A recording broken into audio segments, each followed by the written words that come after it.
Check this out. An Australian political journalist has delivered a scathing evaluation of President Trump's performance last week at the Group of 20 summit in Germany. The Trump teardown has gone viral. Take a listen. Let me know if you agree or disagree by going to the WUSA9.com/vote.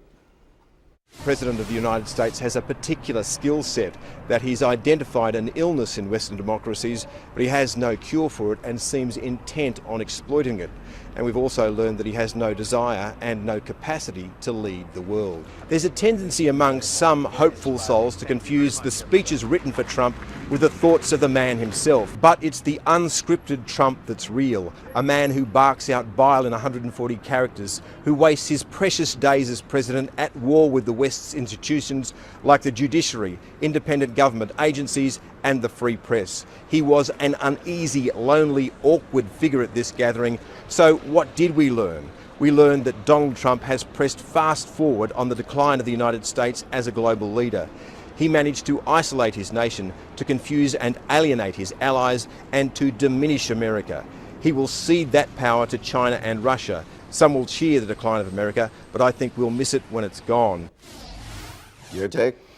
This is not in anger, but in sadness. The whole sense that the world is looking to the United States for leadership, that we shouldn't be ceding this leadership to China and Russia, that we have to be involved in issues like trade and climate change, and even pulling people together on North Korea, which you didn't hear much of coming out of the G20 meeting.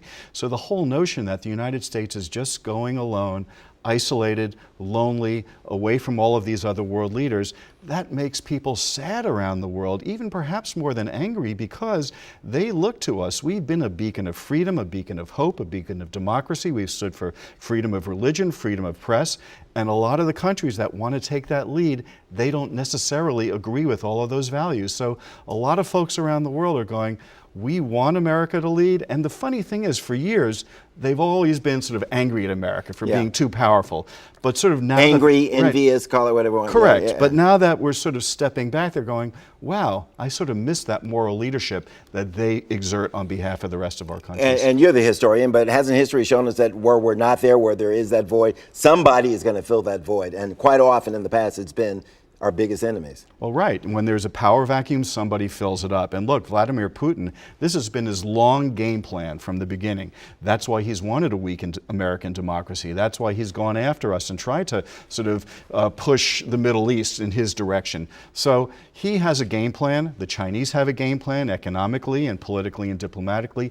And if we just sit by the side and think only about ourselves, not our role in the rest of the world, we will cede that authority to them. Okay, we're just about out of time, but in a word, the GOP healthcare plan, is there going to be a plan? Good question. McCain says he thinks it's dead. Look, I never bet against Mitch McConnell, but he's trying to piece the pieces of the Republican Party together with a Band-Aid. I'm not so sure this Band-Aid is part of the health care plan. Professor, thank you very much.